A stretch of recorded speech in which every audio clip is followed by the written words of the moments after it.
आज मैंने बहुत महत्वपूर्ण विषय पर आप सब लोगों को आमंत्रित किया है, तो मैं सर्वप्रथम आपका सबका बहुत धन्यवाद और बहुत शुक्रिया अदा करता हूं कि आप इतनी कड़कती हुई ठंड में जो है आज आपने हमें मौका दिया यहाँ पर आने का, मेरे घर पे विशेषकर।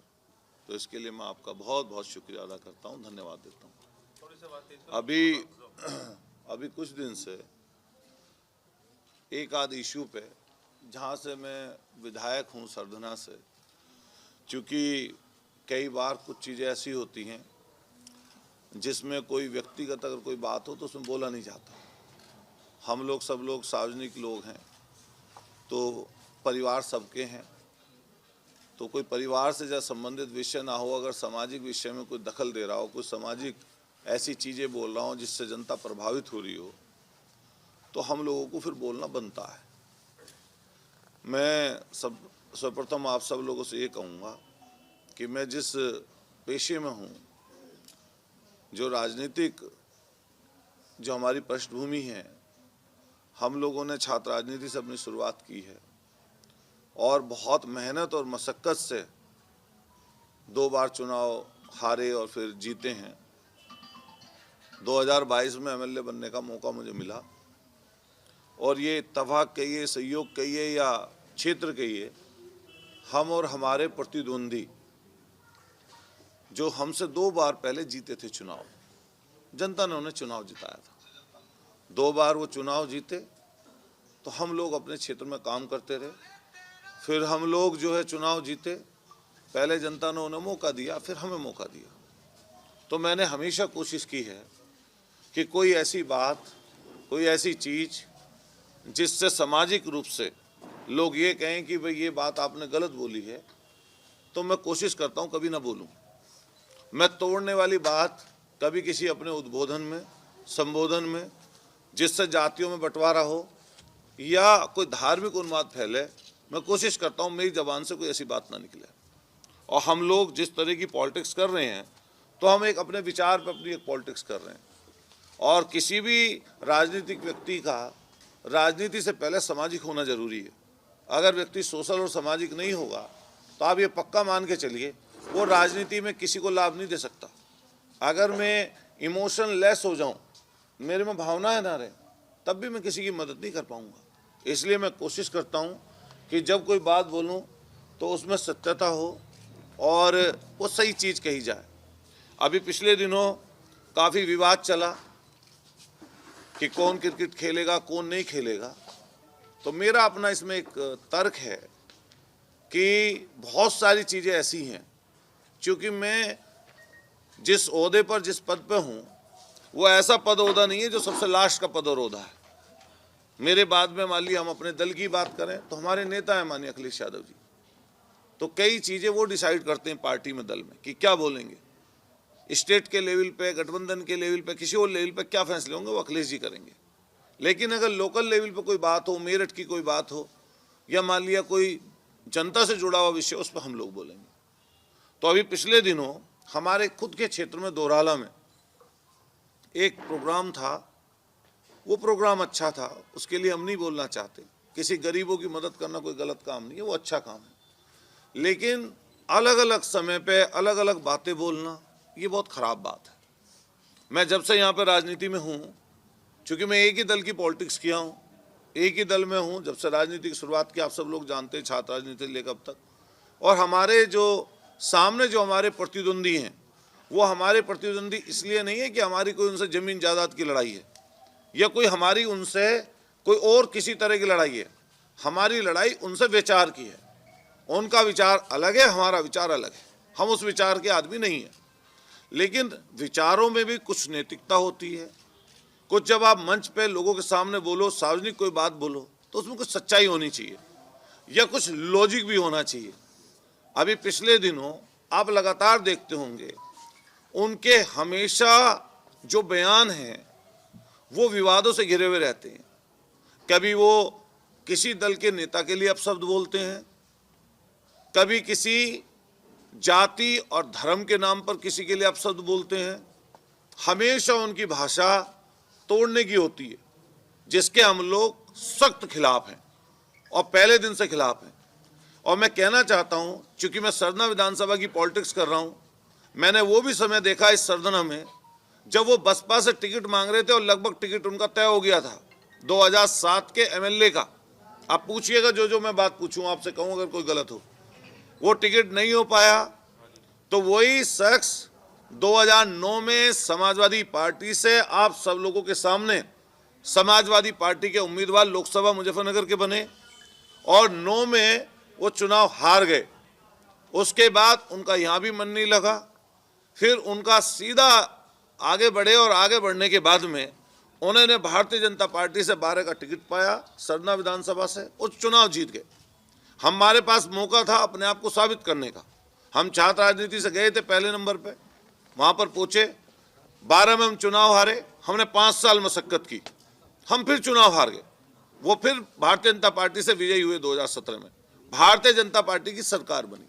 सरकार बनने के बाद में उनके पास सारी वो साधन और सुख सुविधाएं थी जिससे वो लोगों का भला कर सके, लेकिन जनता ने हमें मौका दिया और 22 में मैं विधायक बन गया। ये सरना से संबंधित हिस्ट्री मैंने राजनीतिक आपको बताई। हमारे से पहले महान शख्सियत हुए रविंद्र पुंडीर साहब, वो उस क्षेत्र का प्रतिनिधित्व कर चुके हैं, जिनकी छवि, जिनकी ख्याति दूर दूर तक है। उनको लोग मानते हैं, आज भी मानते हैं, उनके मरणोपरांत भी मानते हैं उनको। लेकिन जो ये शख्स है हमारे यहाँ, ये पूरा का पूरा, पूरी की पूरी यहाँ और सब जगह धार्मिक उन्माद फैलाने का इनका मकसद है। चूंकि क्या हुआ पिछले दिनों, जैसे ये चुनाव हारे 2022 का, हम तो 2 बार हारे, हार पचाई, जनता में मेहनत की, जनता ने उसके बदले में हमें चुनाव जिताया। और हमने पहले दिन से ये बात कही कि हमारे लिए जनता फर्स्ट एंड लास्ट प्रायोरिटी हमारी जनता है। इनके लिए फर्स्ट एंड लास्ट प्रायोरिटी पैसा है, बेईमानी है, झूठ है, धार्मिक उन्माद है, इनके लिए ये है। और वो कैसे है उसको मैं आपको कुछ देर में जरूर बताऊंगा। लेकिन अभी जैसे जैसे इनके बयान आते जाते हैं आप देखते होंगे, कभी इनका बयान रामगोपाल जी के लिए आया, हमारे नेता हैं, फिर इनका बयान माननीय अखिलेश जी के लिए समय समय पर आता ही रहता है। हिंदू मुसलमान से संबंधित कभी कोई शब्द, कभी किसी तरह का शब्द का इस्तेमाल करते हैं। और जो लास्ट वाला शब्द था वो इन्होंने जो इस्तेमाल किया, आप उसकी तह तक नहीं गए। वो शब्द इसलिए इस्तेमाल किया, जो शाहरुख खान का नाम आया, वो लाइट में आने के लिए तो आया ही, लेकिन साथ साथ जो सिक्योरिटी है इनकी वो बनी रहे, इसके लिए उस शब्द का इस्तेमाल किया गया। और ये इस तरह की चीज़ें पहले भी करते रहे, वो मैं आपको बताऊंगा, आप उससे सहमत होंगे और आपको चीज़ें उसकी पता भी लगेंगी। ऐसा हुआ कि जैसे ही इन्होंने इस शब्द बोला और इस शब्द के ऊपर बहस छिड़ी, नेशनल मीडिया में चीज़ें चली, इंटरनेशनल मीडिया में चीज़ें गईं और बीसीसीआई ने कुछ फैसला भी लिया। हालांकि वो बातें सब दोहराने की ज़रूरत नहीं है, जो बातें हो चुकी ये बातें कि 1.5 साल पहले जिसकी वजह से, जिसके कारण से पूरा बांग्लादेश उबाल खा रहा था पूरा बांग्लादेश। और वहाँ पे जगह जगह सड़कों पे प्रदर्शन और हिंसक प्रदर्शन हुए, सैकड़ों लोगों की जानें वहाँ पर गई हैं। वहाँ की जो सर्वेसर्वा थी शेख हसीना जी, उनको वहाँ से छोड़कर भागना पड़ा। मैं तो सवाल करता हूँ, क्या एक बार भी किसी भारतीय जनता पार्टी के नेता ने इस बात पर सवाल जवाब किए कि आपने 1.5 साल से यहाँ पर, जिससे पूरा बांग्लादेश जला, जिसके कारण से, जिसकी वजह से वहाँ पे लड़ाई चल रही है, क्या उसके ऊपर आपने सवाल उठाया? उसको आपने यहाँ पर क्यों रखा हुआ है? उसको यहाँ से क्यों दूसरी जगह नहीं भेजा? जब ये लोग हिंदू और मुसलमान की बात करते हैं, हमेशा हिंदू और मुसलमान की चर्चा करना चाहते हैं, जनता के जो मुद्दे हैं उनसे ध्यान हटाने के लिए ऐसी चीज़ें करते हैं। तो आप किसी मुस्लिम कंट्री में उनको भेज देते या भिजवा देते, आपके पास चारा था, आप भेज देते। एक दिन भी जो लोग हमारे यहाँ से ट्रेड करते हैं बांग्लादेश से, मैं तो कोडीन सिरप पर अभी सवाल उठा के आया हूँ। इसी बॉर्डर से कोडीन जाती थी, कोडीन सिरप दरिया पार होते हुए, कौन कराता था पार? क्या बिना बॉर्डर के, बिना किन्हीं सेंट्रल फोर्सेस के क्या वो सप्लाई कोडीन सिरप हो जाती बांग्लादेश? जिसके ऊपर पकड़े गए शुभम जायसवाल, टाटा, वो सिपाही, और जगह जगह गाजियाबाद, जगह मुकदमे दर्ज हुए, इन्हीं के मार्फत हो रहे थे ना। उस पर एक सवाल कभी पूछा हो, बोला हो तो ये बता दें। क्यों नहीं बोलेंगे? बोलेंगे इसलिए नहीं, भारतीय जनता पार्टी से जुड़े हुए लोग हैं। इस हिंदुस्तान में जो बड़ी बहस हो रही है एक ऐसे उद्योगपति पर जिसका सब लोग नाम जानते हैं, जो एयरपोर्ट, पोर्ट, हर जगह जिनकी दखलंदाजी है, आदरणीय प्रधानमंत्री जी के नजदीकी माने जाते हैं, गुजरात से आते हैं, जब वो झारखंड, छत्तीसगढ़ में अलग अलग जगह प्लांट लगाकर बांग्लादेश को सप्लाई कर रहे हैं बिजली, उसके ऊपर सवाल ये क्यों नहीं उठा रहे हैं? इनको उठाना चाहिए था उस पर सवाल। फिर पाकिस्तान बैन है हमारे यहाँ, पाकिस्तान के लोग क्रिकेट नहीं खेल सकते, लेकिन अगर कोई सीरीज आती है इस तरह की, जिस सीरीज में कुछ ऐसी चीज़ें हों कि मान लिया अलग अलग देशों की टीम हो, किसी पोल में वो हो, किसी ग्रुप में वो हो, किसी ग्रुप में वो हो, उसके मैच अंतर्राष्ट्रीय होते हैं, लेकिन बीसीसीआई ने जो सूची सौंपी होगी उसी सूची के आधार पर क्या नाम उस खिलाड़ी का नाम आया होगा। लेकिन ये भी अच्छा हुआ कि बीसीसीआई ने उसको बैन कर दिया। ठीक है, वो बात भी अब ये लोग नहीं बोल पाएंगे, बोल इसलिए नहीं पाएंगे वो वाली बात क्योंकि वो भी चीज़ अलग हो गई। ये भी नहीं बोल पाए कि जूही चावला भी हैं, उसके हस्बैंड भी हैं उस कंपनी में, उसकी बात भी ये लोग नहीं बोल पाएंगे। और फिर अगर प्रश्न चिन्ह ये लोग जहीर खान पर उठाने लगे, जिसको माननीय मुख्यमंत्री जी ने अभी मुरादाबाद के खिलाड़ी को इनाम दिया है, अमरोहा के मोहम्मद शमी, उसके लिए ये लोग बोलने लगे। अगर ये लोग हमारे पठान बंधु के लिए बोलने लगे तो आप तो सिर्फ और सिर्फ ये बात इसलिए बोल रहे हैं कि हिंदू और मुसलमान की आपको बात चलानी है। ये बात आगे बढ़ गई, चर्चा में आ गई, लेकिन अभी तक इनका एक बयान मध्य प्रदेश में दूषित पानी पीने से इंदौर में जो सफाई के क्षेत्र पहला नंबर है जिसका इंदौर का, उन 15 लोगों के बारे में नहीं बोलेंगे। यहाँ पर रोजाना लूट, हत्याएं, बलात्कार, दुष्कर्म, जगह जगह छिनेती तमाम घटनाएं होती हैं, उनके विषय में एक बार ये बोलना नहीं चाहते। खेती किसानी पर बोलना नहीं चाहते, महंगाई पर बोलना नहीं चाहते, गरीबी पर बोलना नहीं चाहते, शिक्षा स्वास्थ्य पर बोलना नहीं चाहते, लेकिन सिर्फ और सिर्फ ऐसा विषय जिससे जनता का ध्यान भटकाना हो और अपना स्वार्थ सिद्ध हो जाए, ये काम इन्होंने किया। अभी मैं जो आपके सामने कागज लेकर आया हूं, ये हिंदू मुसलमान की बात लगातार बोलते हैं। ये लगभग 12-15 कंपनियां हैं जिनमें ये या तो डायरेक्टर हैं, या तो ये डायरेक्टर हैं, और या इनकी पत्नी डायरेक्टर हैं, या इनकी साली डायरेक्टर है। और जो आपने टीवी पर देखा होगा, पहले भी चर्चा कई बार रही, जिस कंपनी का नाम लेते हैं अल दुआ फूड प्रोसेसिंग यूनिट, ये अलीगढ़ की है, ये सेकंड नंबर पर इस पर लिखी हुई है। इसके अलावा अल अनम नाम से भी है एग्रो फूड्स प्राइवेट लिमिटेड। ये बाकायदा, ये मैं आपको दिखा रहा हूं एफिडेविट इनका, ये गोल घेरे वाला। आप इनसे पूछिए कि ऐसा तो नहीं है कि आप नए नए हिंदू बने हैं, ऐसा तो नहीं है कि आपकी दोस्ती अभी जो हिंदू और मुसलमान के साथ आपके साथ पार्टनरशिप रही मोइन कुरैशी के साथ, क्या ये कालांतर में जो फिर पहले आप डायरेक्टर थे और फिर आने वाले समय पर आपकी साली उसमें डायरेक्टर रही और फिर आने वाले समय पर क्या गोपनीय रूप से उसमें आपकी अब भी साझेदारी है या नहीं है? आप गौर से देखिए इसका चेहरा, इस व्यक्ति का चेहरा, ये इन्हीं का ही फोटो है 2006 का, और ये बाकायदा इनका एफिडेविट है 25,000 रुपए के स्टाम्प पेपर पर। और इसमें अलदुआ फूड प्रोसेसिंग प्राइवेट लिमिटेड द्वारा डायरेक्टर संगीत सोम पुत्र श्री ओमवीर सिंह जी, निवासी 64 कौशाम्बी नगर गाजियाबाद, इसके दूसरे पार्टनर हैं इसी में मोइनुद्दीन कुरैशी पुत्र श्री साहुद्दीन, निवासी 3 खुर्जा के रहने वाले हैं। ये एक हैं रावत हैं कोई, ये इसमें है, ये फॉर्म नंबर 32 आता है, इसमें आप देखिए, ये ऐसे ही नहीं है, मैं बाकायदा प्रूफ लेकर बैठा हूं। और मैं जनता से भी कहना चाहता हूं आपके माध्यम से कि ऐसे लोगों के किसी दिखावे ना आए, ये लोग पीछे से क्या हैं, इनका काला चिट्ठा क्या है, ये भी जनता को समझना चाहिए। एक तरफ ये लोग बीफ फैक्ट्री में, मीट की फैक्ट्री में डायरेक्टर बने हुए हैं, उससे ये लोग पैसा कमाए हैं। वहां पर जो पशुओं का कटान होता है, जिसमें 5,000 के लगभग ऊंट, बकरी, भैंस के कटान की अनुमति इन्होंने मांगी थी। अगर ये चीज गलत हो तो मैं आपके चैनल के माध्यम से कहना चाहता हूं कि जो मैं आज आपके सामने रख रहा हूं कि मेरे ऊपर जिनके लिए मैं बोल रहा हूं मानहानि का केस दर्ज करें अगर मेरी एक भी बात झूठ हो, और अगर सच है तो सबके सामने आकर स्वीकार करें कि कमेले में बीफ फैक्ट्री में इनका साझा रहा है और आज भी ये लोग कहीं ना कहीं उसमें संलिप्त हैं। न केवल एक फैक्ट्री बल्कि दूसरी फैक्ट्री का नाम मैंने आपको बताया। दूसरी फैक्ट्री का नाम है Al Anam agro food private limited, और ये पूरी मैं आपको सूची दूंगा जिन जिन फैक्ट्रियों में डायरेक्टर हैं।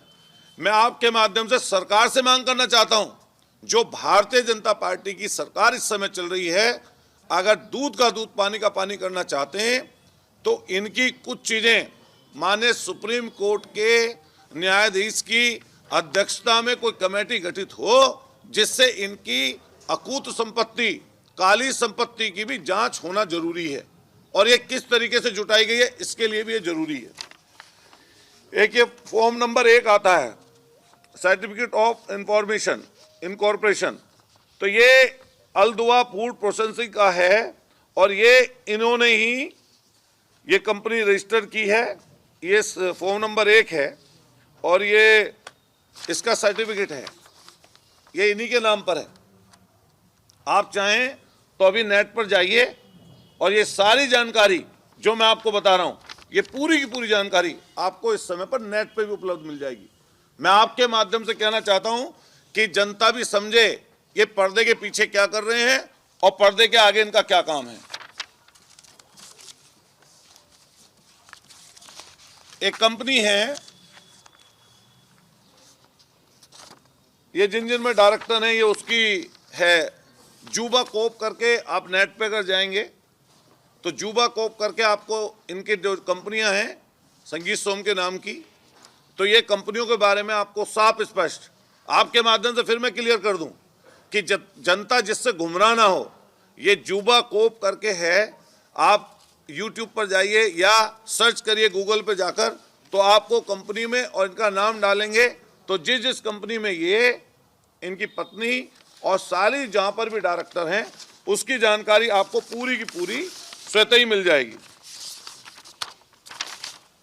एक कंपनी है इनकी तेजस ऑयल के नाम से, ये तेजस ऑयल जो कंपनी है इसमें भी ये खुद डायरेक्टर हैं। इनमें मुझे नहीं पता सोनी इनके घर में साली है या सिमरन नाम है इनकी वाइफ का, तो लेकिन ये सोनी ठाकुर हैं, शायद साली लगती हैं इनकी। तो ये जो तेजस कंपनी है, तेजस ऑयल कंपनी प्राइवेट लिमिटेड है, ये आप कंपनी पूछें वैसे तो लगेगा कि ऑयल की कंपनी है कि ऑयल कंपनी है, लेकिन इसके अगर अंदर जाकर आप देखेंगे तो ये जैसे प्रोसेसिंग करते हैं, प्रोसेसिंग करने की जो यूनिट लगती है उस तरह की एक कंपनी है जिसमें प्रोविज़न है मीट रखने का प्रोविज़न, कि उसको पैक करके कैसे मीट को सप्लाई किया जाए उसके लिए है। ये इस पे है, आप देखेंगे जूबा क्यूब में जाकर इसका आपको पता लग जाए। मतलब सारे धंधे हैं, मीट को स्लेटर हाउस भी रहा है, उसके अलावा फ्रीजन जो फ्रीज कर देते हैं मीट को, उसकी जो कंपनी होती है वो है ये तेजस ऑयल कंपनी, और मैं इसका भी कागज आपको उपलब्ध करा दूंगा। इसमें processing and provision of meat fish, इसमें लिख रहा है मीट और फिश को भी रख सकते हैं, मछली का भी काम है। इसके अलावा फ्रूट और वेजिटेबल्स और ऑयल्स अलग हैं। इसमें नाम साफ साफ लिखा हुआ है इधर, director of Tejas oil company private limited R Soni Thakur, Amit Kumar and Sangeet Som, ये इसमें भी है। मैं आप सब लोग मेरठ के रहने वाले हैं, मुझे भी आप अच्छी तरह जान रहे हैं, उनको भी अच्छी तरह जान रहे हैं, लेकिन शायद ये सच्चाई आपको पहले कभी ना पता चली है। और ये आपको ये कहने की जरूरत नहीं है जब उनसे सवाल पूछें, ये मैं जो कागज दूंगा इन कागज के आधार पर आप उनसे पूछिए कि अतुल प्रधान ने जो प्रेस कॉन्फ्रेंस करके जो हमें कागज दिए हैं, अगर वो गलत हैं तो बताइए, और अगर सही है तो वो सही है। फिर उसको ज्यादा जो मंच पर चढ़कर हिंदू मुसलमान आप बोलते हो हर दिन, वो बोलने लायक आप नहीं हो। बिल्टेक प्राइवेट कंपनी है, ये ब्लूमिंग जो बिल्टेक प्राइवेट लिमिटेड है, इसका भी यही काम है, मीट और फिश, इसका भी यही काम है। सोचो आगे क्या और पीछे क्या, ये समझने की जरूरत है। आप सब लोग जितने यहां बैठे हैं, किसी ना किसी हम लोग धर्म में मान्यता रखते हैं अपनी। मान लिया हम लोग हिंदू धर्म से हैं, कोई यहाँ पे बैठा होगा मुस्लिम भी भाई हो सकता है, कोई क्रिश्चियन हो सकता है, कोई जैनी हो सकता है, बुद्धिस्ट हो सकता है, कोई जाति के अलग अलग लोग हो सकते हैं हम लोग। लेकिन अगर मैं मंच पर चढ़कर तो बड़ी बड़ी बात बोलूं, झूठ और सच बोलूं, ऐसी बात बोलूं जिससे जनता का तो कोई फायदा ना हो बल्कि अलगाव हो, और पीछे से ऐसे धंधे करूं जिस धंधे में पूरी तुम्हारी पोल खुलती हो, तो ये वो धंधे हैं इनके।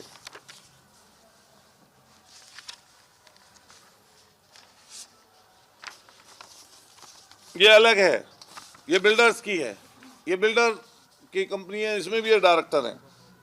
ये सिमरन ठाकुर हैं और संगीत सोम 2 डायरेक्टर हैं। ये बिल्डिंग का काम होता है इनके यहाँ। ये फिल्म भी बनाने की कंपनी इन्होंने बनाई थी, ये फिल्म मेकर भी हैं। शायद रोल मिल जाए इन्हें, ईश्वर करे एक रोल इन्हें भी मिल जाए उसमें। मैं कहूँगा मुंबई के लोग अगर किसी को पकड़ना है कि आगे पीछे क्या है, आगे से क्या पीछे से क्या, तो जरूर हमारे यहाँ एक है जिसको आप अपनी नाटक कंपनी में भर्ती कर सकते हो। अच्छा नाटक कराना हो, झूठ बुलवाना हो और हिंदू मुसलमान का झगड़ा लगाना हो, किसी को बांटना हो, झूठी सच्ची चीज चलानी हो, फर्जी मुकदमों में जेल भिजवाना हो, फर्जी मुकदमे लगवाकर धाराएं घटवानी बढ़वानी हो, जमीन जायदाद का कोई काम हो, कोई किसी के पास मीट को रखने के लिए कोई जगह ना मिल रही हो, किसी की मछली कहीं पाल रखी हो कि लंबे समय तक फ्रीज करनी हो, तो वो भी काम। अभी और भी कारनामे हैं कि जो शराब वाली तो पता ही नहीं चली, शराब वाली कहाँ गई भाई, शराब वाली भी तो फैक्ट्री है, वो उसमें भी तो है ये। नहीं मैं बता रहा हूं, ये बेवरेज कंपनी है,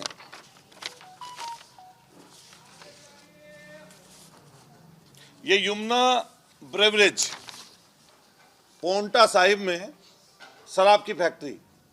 शराब, मीट, मछली, बीफ, भैंस कटान, बकरी कटान की परमिशन, ऊंट कटने की परमिशन। अच्छे हिंदूवादी हो तुम भाई, बहुत तकड़े हिंदूवादी हो। मोइन कुरैशी अब तो चला गया बेचारा, लेकिन सबसे बड़ा बीफ एक्सपोर्टर, उसकी कंपनी में डायरेक्टर, उसके साथ इकट्ठे मिलकर बीफ फैक्ट्री चलाएंगे और यहां पर आकर लोगों को गुमराह करेंगे, हिंदू और मुसलमान के नाम पर बेवकूफ बनाएंगे जनता को। मैं सरकार से मांग करता हूं कि सरकार तुरंत के तुरंत जांच करे इस चीज के ऊपर। ऐसे लोगों के ऊपर जांच होनी चाहिए सरकार की तरफ से, और जांच ऐसी होनी चाहिए जिसमें दूध का दूध पानी का पानी हो जाए। ये इसलिए जरूरी है, इसलिए जरूरी नहीं है कि राजनीति में कौन बड़ा होगा कौन छोटा, ये इसलिए जरूरी है कि इंसानियत जिंदा रहे। ये इसलिए जरूरी है कि यहाँ जो हमारी गंगा जमनी तहजीब है वो कहीं ना कहीं यहाँ पर जिंदा रहे। और हम तो सीधा कहते हैं कि कोई गलत करे, कोई गलत काम करे, किसी तरह का गलत करे, उसके खिलाफ जो आपको कार्रवाई करनी है आप कार्रवाई करिए, हम कभी उससे पीछे नहीं हैं। अगर कोई हमारा हिंदू भाई या कोई मुस्लिम भाई अगर कोई किसी तरह की गलत चीज में, हिंदू मुसलमान कोई अगर शामिल है, उसके खिलाफ सरकार जो काम करती है हम उसके खिलाफ कभी नहीं जाएंगे। लेकिन ऐसे बेरुपिया और कम से कम ऐसे लोग जो सिर्फ और सिर्फ झूठ के ऊपर टिके हुए हैं, जिनकी पूरी सियासत कभी बसपा, कभी सपा, कभी भाजपा, कभी लोकदल के लिए अपशब्द बोलना, कभी किसी दल पार्टी के लिए कुछ बोलना, कभी किसी नेता को डेढ़ जिले की पार्टी किसी पार्टी को बता देना, ये इनकी चीजें हैं। इनकी कम से कम लोगों को पता चले। यही यमुना ब्रेवरेज, मैं अभी कुछ दिन बाद और खोलूंगा चीजें, इसको इन्होंने 2017 में किसी एक व्यापारी को किसी ने व्यापारी बेचने के लिए निकाला अपनी शराब फैक्ट्री को, पोंटा चड्डा जो पोंटा साहिब में थी, बेचने के लिए निकाला तो किसी से मोटी रकम करोड़ों में ले ली और लेने के बाद में उसको एग्रीमेंट कर दिया। जब वो उसको लेने के लिए उसकी रजिस्ट्री या कुछ कंपनी को मालिकाना हक लेना था तो उसके ऊपर फर्जी मुकदमा करा दिया और उसकी रजिस्ट्री किसी और को करा दी और एग्रीमेंट वाले को भगा दिया मुकदमा लगाकर। वो भी आएगा मौका, वो भी हमारे संपर्क में है। और मैं आपके चैनल के माध्यम से कहना चाहता हूं कि जो भी इस तरह के लोग हों, जो इनके सताए हुए हों, जिनकी जमीनों पर उल्टा सीधा दबाव डालकर इन्होंने कब्जे कराए, जिनके साथ ये शामिल हों, हम लोग उनके लिए तत्काल बैठे हैं। हमें उसकी सूचना दें, हम जरूर उस मुद्दों को जनता के सामने जरूर रखेंगे। इसके आगे की तरफ 2013 में जब ये 12 में विधायक बने, पहला हमला होता है इनके ऊपर। 2012 में सरकार बनी, शायद 12 के लास्ट में या 13 में, उसमें मुझे कंफ्यूजन है, लेकिन किसी साल में ये अपने ईश्वर करे हम और वो और भी लोग सही सलामत रहें। ईश्वर 100 साल सबको जिलाए और लड़ाई सही सलामत की सही की है। हम भी सही रहें, वो भी सही रहें, जनता के लिए काम करें, वो भी करें, हम पे जो हो सकता हम भी करें, लेकिन झूठ फरेब तो नहीं चलेगा। पहला हमला हुआ इनके ऊपर, आप पता करिएगा उनसे। जब आपको हाई कोर्ट से सुरक्षा मिली तो क्या कहकर इन्होंने सुरक्षा ली? इन्होंने सुरक्षा ली कि मैं गौ रक्षक हूं और मैं गौ रक्षा करते हुए कुछ लोग ऐसे हैं जो मुझसे नफरत करते हैं, मेरी हत्या करना चाहते हैं। हाई कोर्ट में इन्होंने ये एफिडेविट लगाया और इनको हाई कोर्ट से वाइस श्रेणी की सुरक्षा मिल गई। आज तक वो केस लंबित है। मैं इनसे कहना चाहता हूं आपके माध्यम से, आपको बताएं कि जो वो सुरक्षा जिस समय हाई कोर्ट से मिली थी, जो आपके ऊपर गोली चली थी पहले नंबर पर, उसमें आज तक उस केस में क्या हुआ, उसके लिए श्वेत पत्र जारी करके जरूर बताएं इस चीज को कि भाई आप बताओ ये चीज कि जो पहले आपके ऊपर जो वाइस श्रेणी सुरक्षा जिसकी वजह से मिली थी, उस केस में क्या हुआ, बता नहीं पाएंगे। और फिर सोचो, जैसे ही 17 की सरकार बनी, जो बीच में धमकी आई, कैसे आई, जांच कर ले सरकार, दूध का दूध पानी का पानी कर दे। लेकिन आप तो सब मेरठ के रहने वाले हैं। कैंट जगह कैसी है? कैंट है अति सुरक्षित क्षेत्र, जो मिलिट्री का एरिया है, उसी जगह पर इनकी कोठी है। सोचो, प्रचंड बहुमत की भारतीय जनता पार्टी की सरकार, प्रचंड बहुमत की, उसमें ये सत्ताधारी, उसी सत्ताधारी पार्टी के विधायक। और विधायक कैसे? मैं इसलिए कह रहा हूं, आपको लोगों को पता चलनी चाहिए बात। और मैं आपसे कह रहा हूं कि जो आप ये सच्चाई जरूर दिखाइए और बताइए। प्रचंड बहुमत की सरकार, सत्ताधारी पार्टी के विधायक और कैंट का अति सुरक्षित एरिया, एक सत्ताधारी पार्टी के विधायक पर, जिस पर Z+ की सुरक्षा सीआरपीएफ की, उस समय Z+ की सुरक्षा सीआरपीएफ की केंद्र की थी। और यह भी ध्यान रखना, उसी समय वाइस श्रेणी की सुरक्षा उत्तर प्रदेश से हाई कोर्ट वाली भी थी। दोनों सुरक्षा चल रही थी तब भी। कैंट का क्षेत्र, सत्ताधारी पार्टी, उसी सत्ताधारी पार्टी के विधायक, Z+ की सुरक्षा, और हमला हो जाता है। हालांकि वो गोबर से सना हुआ था, जो वो ग्रेनेड था, वो खुट्टल ग्रेनेड था। वो ग्रेनेड पता नहीं कहां पड़ा, उसकी पिन उसके छत के ऊपर मिली थी। अभी मुझे याद है, अखबार में छत के ऊपर मिली रखी हुई उसकी पिन। आज तक वो केस नहीं खुला।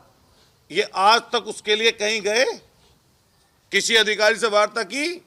उसकी सच्चाई मैं आपको बता दूं। आज उसकी सच्चाई ये है कि उस समय के मौके के तत्काल एएसपी, नाम नहीं लेना चाहता मैं, अब जिले के कप्तान है एक के, उसके ऊपर ये केस था। सदन में कौन एएसपी था आप पता कर लेंगे। उस समय उन्होंने वो केस खोल दिया था, लेकिन सरकार ने सिर्फ और सिर्फ इसलिए कि सरकार की फजियत होगी, वो केस को दबा दिया गया। मैं कहना चाहता हूं आप सब लोगों से कि उस केस का क्या हुआ कि एक विधायक के ऊपर ग्रेनेड से हमला हो, जिसके ऊपर Z+ की सुरक्षा है। बताइए कितना बड़ा प्रश्न चिन्ह सरकार के ऊपर उठता है। गोलियां चली, खुलासा नहीं हुआ। हम चाहते हैं कि खुलासा होना चाहिए उसका। अब जैसे ही बांग्लादेश की और ये शाहरुख खान वाली बात आई, इसके पीछे से फिर एक धमकी आई। धमकी आई है बांग्लादेश से व्हाट्सएप के नंबर पर, इनके पीए पर। सुनिश्चित करे सरकार कि किसी जनप्रतिनिधि के साथ कोई अनहोनी ना हो, उसकी सुरक्षा पुख्ता की जाए। हम मांग करते हैं आपके माध्यम से, उनकी सुरक्षा से कोई खिलवाड़ नहीं होना चाहिए। ये बात तो सही है, उनकी या किसी भी जनप्रतिनिधि की, आम आदमी की भी सुरक्षा करने का इंतजाम सरकार का है। लेकिन जब बांग्लादेश से धमकी आ गई, किसी ने बताया, एक अधिकारी ने, नाम नहीं लेना चाहते हम, एक अधिकारी ने हमसे बताया, जानकारी दी, इसी सरकार के अधिकारी ने, नाम ले देंगे तो बेचारे का नुकसान हो जाएगा। उसने बताया कि अब रिव्यू होने वाला था सुरक्षा का, और रिव्यू में सुरक्षा शायद चली जाती। तो ऐसे मौके पर जो बांग्लादेश से धमकी आई है, जिस भी व्यक्ति ने धमकी दी है, कम से कम ये जरूर खुलासा होना चाहिए। अच्छा, आप ही तो सब पत्रकार साथी बैठे हैं, अभी एक भारतीय जनता पार्टी के नेता थे, उनके ऊपर धमकी आई, धमकी ऐसी निकली, खुद ही दिलवा ली थी अपने आप को।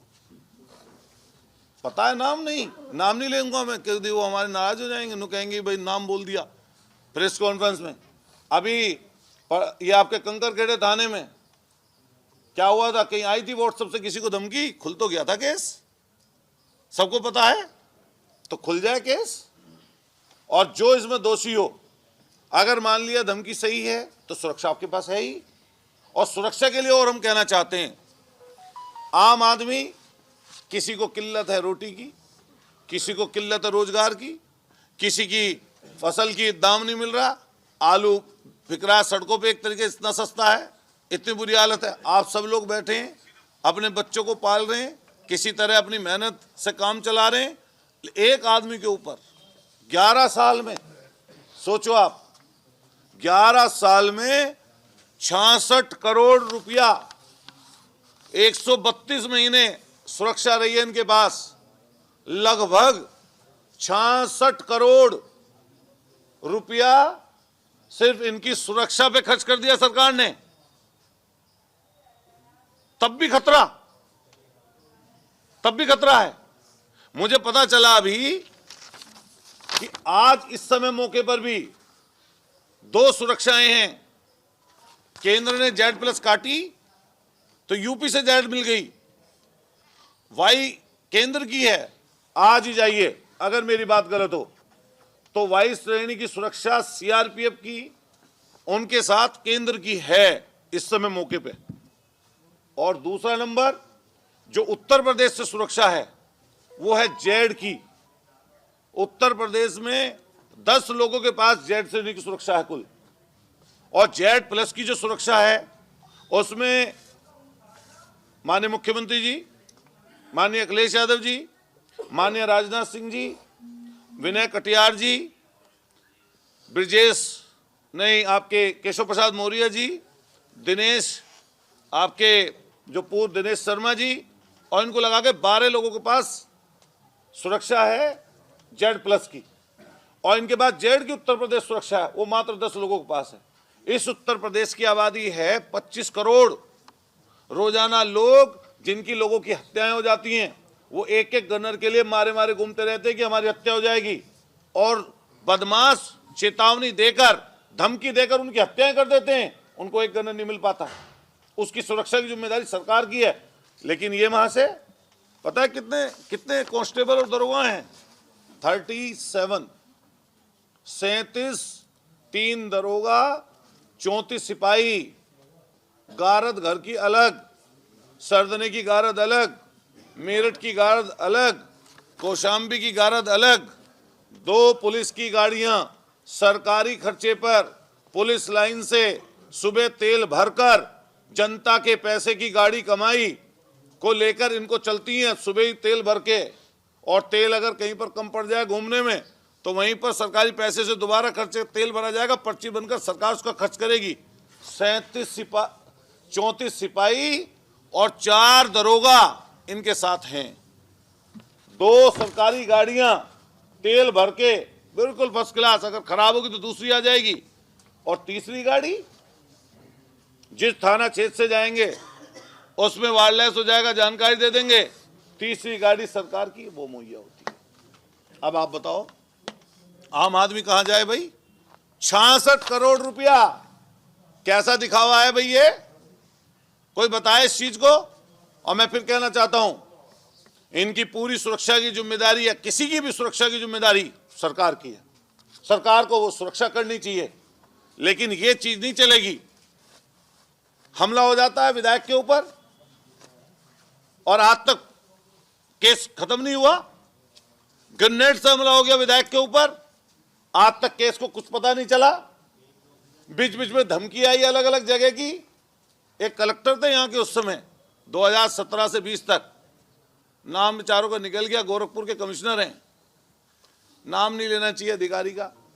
पता चला इतना डरा दिया इन लोगों ने, पता नहीं ये कर दिया, इतना झगड़ा करा देंगे, महापंचायत करा देंगे।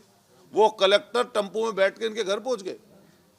कलेक्टर डरा दिया उसको बेचारे को। सोचो आप, ये काम है इनका, इस तरह की बातें करते हैं।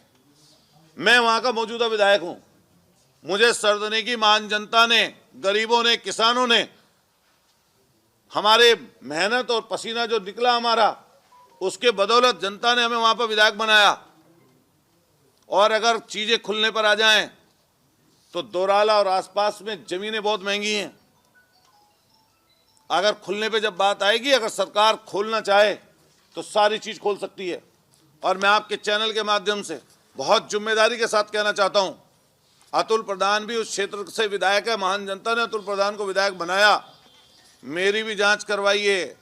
अगर मेरे पास कोई अवैध संपत्ति, अवैध तरीके का कोई काम है तो तत्काल सरकार उसको सीज कर दे। अगर आय से ज्यादा मेरे पास कोई ऐसी चीज है जिसमें ये लगे कि अतुल प्रधान किसी जमीन के काम में, किसी खनन के काम में, किसी फैक्ट्री के काम में, किसी तरह के गलत काम में इन्वॉल्व है, तो सरकार मेरे ऊपर भी कार्रवाई करे। लेकिन अगर एक जिम्मेदार पद पर होने के नाते जो लगभग 4 करोड़ महान जनता सरदना की ने अतुल प्रधान को विधायक बनाया है, तो मैं जनता को सच्चाई बताकर रहूंगा, सच्चाई से जनता का सामना कराऊंगा। और आप चैनलों के माध्यम से आज मैं आपसे सब चीजें मैंने आपके सामने रखी हैं। अभी 5, 7, 10 दिन बाद कुछ और चीजें मुझे अगर मिलेंगी तो मैं उनको भी आपके सामने लाकर जरूर पेश करूंगा। बस इतना ही कहूंगा, आपसे हाथ जोड़कर मेरी विनती है, सभी जो पत्रकार साथी हैं, सभी जो चैनल हैं, कि ऐसे व्यक्ति से जब आप वार्ता करो तो ये जरूर बात करो कि आप जब मंचों पर चढ़कर बड़ी बड़ी बात बोलते हैं तो तुम्हारे जो काले कारनामे, जो काले सच्चाइयां हैं, उनका भी कम से कम पर्दा खुलेगा, जरूर पर्दाफाश होगा। और आप भी सवाल करिए उनसे। जो मैंने चीज बताई है, अब मैं आपको पूरी कॉपी उपलब्ध करा दूंगा। मैं आपको पूरी नहीं, बेटे के नाम की नहीं बोलेंगे, बेटे के नाम की कंपनी है, उसके बच्चे हैं, मान लिया कंपनी को चला। संगीत सॉन्ग को लेकर क्या जांच होनी चाहिए, पहला सवाल। दूसरा सवाल, शाहरुख खान को लेकर के आप क्या सोचते हैं। तीसरा सवाल, बीसीसीआई के निर्देश, पहले एक सवाल का जवाब ले लो। बीसीसीआई के निर्देश पर केकेआर से रहमान को बाहर निकाला गया, इसको लेकर आप क्या कहेंगे। मैं पहले नंबर की बात का जवाब दे दूं। पहला सवाल आपका यही तो था, कंपनियों को लेकर।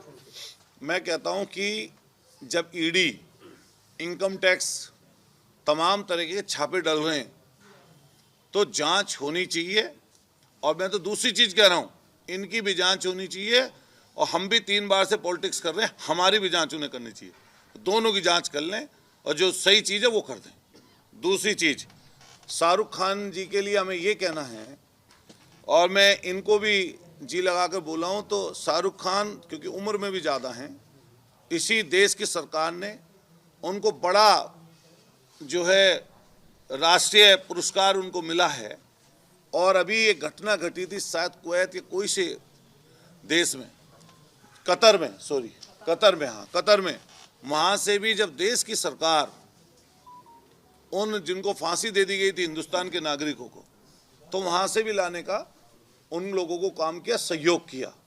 और वो उनके लिए बस मैं इतना कहना चाहता हूँ कि वो इस देश के नागरिक हैं और गलत और सही वो संविधान के हिसाब से चलेगा। अगर संविधान के अनुरूप अतुल प्रधान या हमारे सामने वाले या शाहरुख खान काम करते हैं तो वो देश के सच्चे और अच्छे नागरिक हैं, और अगर उसके विपरीत जाके करते हैं तो चाहे वो अतुल प्रधान हो या कोई और व्यक्ति हो, उसके खिलाफ एक जैसी कार्रवाई होनी चाहिए। अच्छा, बीसीसीआई के निर्देश टीम से रहमान को जिस तरह से निकाला गया, इसको लेकर आप क्या राय रखते हैं? हमारी राय ये है इसमें कि बीसीसीआई चाहे और देश की सरकार चाहे पूरे बांग्लादेश से सारे संबंध तोड़ ले, आज तोड़ दे संबंध। और बीसीसीआई ने अगर सीधे एक ही खिलाड़ी के लिए क्यों कहा? हम तो कह रहे हैं कि अगर आपको बीसीसीआई को और देश की सरकार को संबंधी तोड़ने तो सारी ट्रेड उनसे बंद कर दीजिए और खेलना बंद कर दीजिए, उसमें वो भी आ जाएगा। नहीं, शेख हसीना जी को तो चूंकि हमारे से उम्र में ज़्यादा हैं, एक देश की राष्ट्रीय अध्यक्ष थी, जब उनकी वजह से हमारे ऊपर सवाल उठ रहे हों तो हालांकि वो मेरे हाथ में नहीं है, वो देश की सरकार तय करेगी, लेकिन जो लड़ाइयाँ हो रही हैं अभी एक वो हैं हमारे अभी मुक्तेश्वरानंद जी, उन्होंने नहीं बोली ये चीज़ कि उन्होंने क्यों रखा हुआ है, वो तो धर्मगुरु हैं, उन्होंने बोली ये वाली बात जो उनसे आप बोल रहे हैं। हम सीधा ये कहना है कि देश की सरकार को संज्ञान लेना चाहिए। मैं सदन में बैठा हुआ था, माननीय नेता प्रतिपक्ष के पीछे, माननीय मुख्यमंत्री जी ने सामने से कहा कि नेता प्रतिपक्ष को प्रस्ताव करना चाहिए, निंदा प्रस्ताव, कि बांग्लादेश में जो हमारे हिंदू भाई की हत्या हुई वो गलत हुई। हमने तत्काल खड़े होकर ये बात कही कि अभी के अभी हम प्रस्ताव करते हैं कि बांग्लादेश में जो हमारे हिंदू भाई की हत्या हुई, अल्पसंख्यक हिंदू समाज की हत्याएं हो रही हैं वो गलत है, उसके खिलाफ देश की सरकार को काम करना चाहिए। विधायक जी, आपने जिसमें से अलदुआ भी थी, हाँ, पहले भी आपकी पार्टी के जो वरिष्ठ नेता हैं आजम खां, उन्होंने भी सवाल उठाए थे संगीत सोम के खिलाफ इसी कंपनी को लेकर। तो उस समय संगीत सोम ने सफाई देते हुए बताया था कि वो कंपनी पहली बेच दी गई है, उसमें उनका लैंड था। दूसरी, आपने तेजस की बात करी, तो तेजस की जानकारी है वो ये है कि वो जूस और कोल्ड ड्रिंक बनाने का काम करती है। नहीं, इसमें नहीं, वो सुनो, ऐसा तुम्हारे पास कहीं से सूचना आ गई होगी, वो बात अलग है, लेकिन मैं तुम्हें बता रहा हूँ, वो नाम तुम्हें वो जरूर लेना था तो ले लिया तुमने नाम, इसीलिए तो है माहिर। तो मैं इसीलिए आपसे कहना चाह रहा हूँ, वो उनके कहने से मेरे कहने से कागज नहीं मिट जाएंगे, वो डायरेक्टर है उसमें, मैं इसीलिए तो कागज उपलब्ध करा रहा हूँ। जहाँ से आपके पास सूचना आई है उनको ये वाला उनके फोटो का मैं निकाल दूँ जरा। नहीं, वो तो अखबारों में कटिंग छपी है ये, हालांकि उसमें बाल असली थे इनके। नहीं, खोल लो, ये बाल असली थे उनके उस समय, अब जो है वो हैदराबाद से लगा के आए हैं, इसलिए पहचान में ना आया तो देख लेना। अब वाले बाल नकली हैं, ये पता आपको नहीं? ये पुराने वाले बाल हैं। हाँ, जांच नहीं इनकी, जरूरी थे उनको। बता रहा हूँ, नहीं, स्मार्टनेस तो होनी चाहिए इंसान में, स्मार्टनेस अच्छी है, लेकिन गरीबों की स्मार्टनेस मत छीनो ना। मैं अभी ये जोन सी वो फोटो कह रहे थे वो मैं अभी दिखा दूं इनको, कहाँ गई वो, ये रहे, ये तो बहुत सारे अखबारों ने छापा है, लेकिन आज तो एनम का पता लग गया ना, यमुना बेवरेज का पता लग गया। ये है फोटो पुराना, ये Som director of Aligarh meat processing unit documents, ठीक है। Sangeet Som is a meat exporter too, ये आपके ही भाई बंधु ने छापा होगा, मुझे तो मिला है, ये भी आपके किसी भाई बंधु ने छापा। एक नहीं 2 मीट फैक्ट्रियों में डायरेक्टर है संगीत सोम, भेज देना उसके पास। हाँ, ये कैसे हो जाएगा?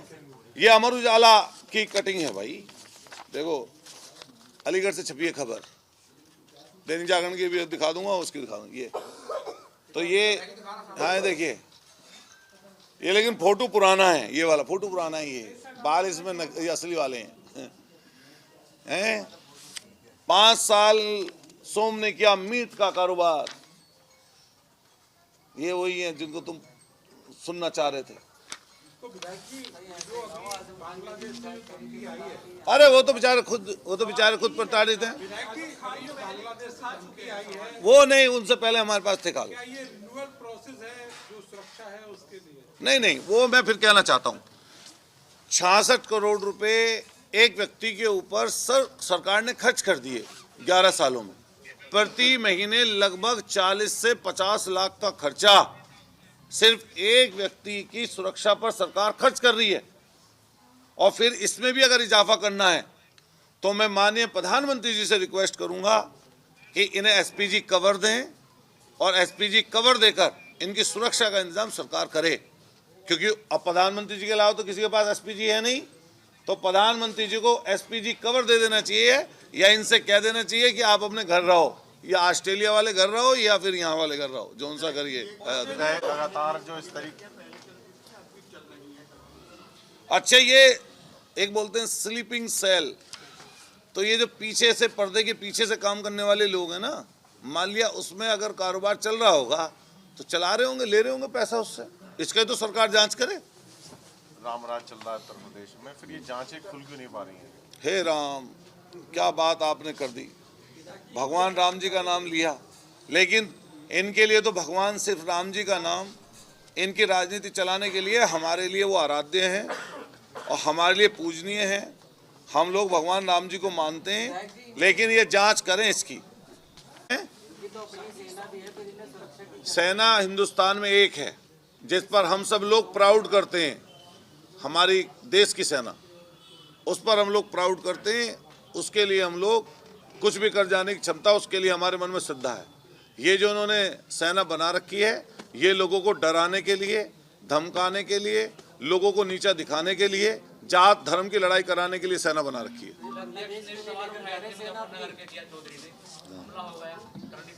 हाँ, हमारा सीधा एक कहना है, हम किसी पर जब आरोप प्रत्यारोप की बात कर रहे हैं तो मैं प्रूफ के साथ बैठा हूं, तो मैं उनका राजनीतिक रूप से उनकी विचारधारा अलग है, मेरी विचारधारा अलग है, तो मैं जो कोई बात कहूँगा फैक्ट के साथ कहूँगा। और कोई हमारी उनसे इंडिविजुअल कोई लड़ाई नहीं है, हमारी कोई लड़ाई उनसे कोई ज़मीन जायदाद की नहीं है, ना उनके घर परिवार की मेरे घर परिवार से लड़ाई है, न मेरे उनके परिवार से कोई लड़ाई है।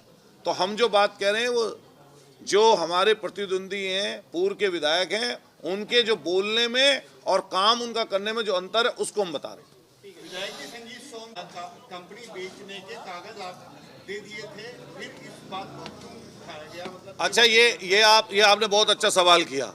मैं 10 कत्ल कर दूं और कत्ल करने के बाद में कहूं अब तो मैं हो गया बस छुट्टी, अब तो मैंने 10 साल की सजा काट ली, तो मैं तो कातिल हुई नहीं। भैया बहुत अच्छी बात कही आपने। भाई वो ये बताए ना, मीट कारोबार में थे या नहीं थे?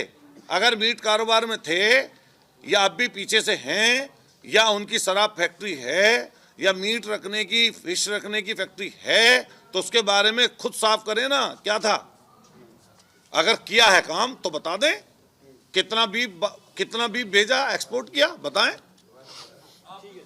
नहीं, मैं कतई डाउटफुल नहीं हूं। आपकी शादी होगी, आपको बधाई।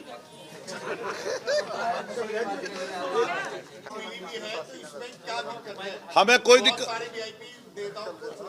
हम कह रहे हैं सुरक्षा उनकी बढ़ाई जानी चाहिए, और लेकिन जांच होनी चाहिए जो धमकी उन्हें मिली है, और जो पुराने केस हैं वो खुलने चाहिए। वो जो पुराने जो गोबर से सना हुआ जो ग्रेनेड पड़ा था उनके घर पे, वो खुलना चाहिए।